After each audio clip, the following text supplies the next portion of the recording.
Dark Production 00. What is the oldest computer you own? My oldest is a 1998 Compaq Armada M700 with an Intel Pentium 3 running at 500 megahertz, 128 megabytes of RAM, and the motherboard is sadly broken.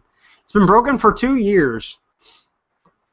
The oldest computer that I own is an Intel Pentium, I want to say a Pentium 1. No, it was a Pentium 2. It is a Pentium 2. It's around the same. I think it's 333 megahertz. Has 64 kilobytes of memory. And I set it up at one point in time as the most expensively running print server I've ever ran, because you're obviously charging a lot of watts just to run a print server. And so eventually I exhausted that idea, realizing that that's not a very cost-effective way to run a printer.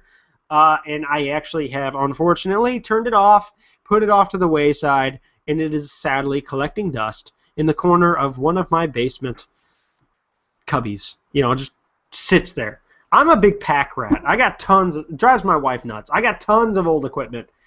I've actually moved most of it to my shop at work. And actually, we just had a flood recently, and most of that equipment got flooded.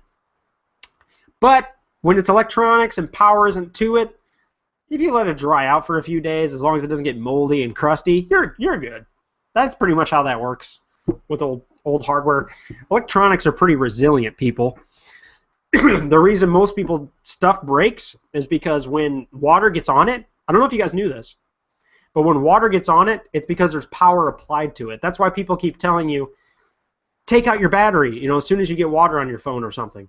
Because as long as power isn't applied to the circuitry and you just get it wet with like regular water, in many cases, after it dries out, if you give it a couple days or you put it in a bag of rice and suck all that moisture out of there, it'll be just as good as it was new. It doesn't actually cause that much damage or damage at all.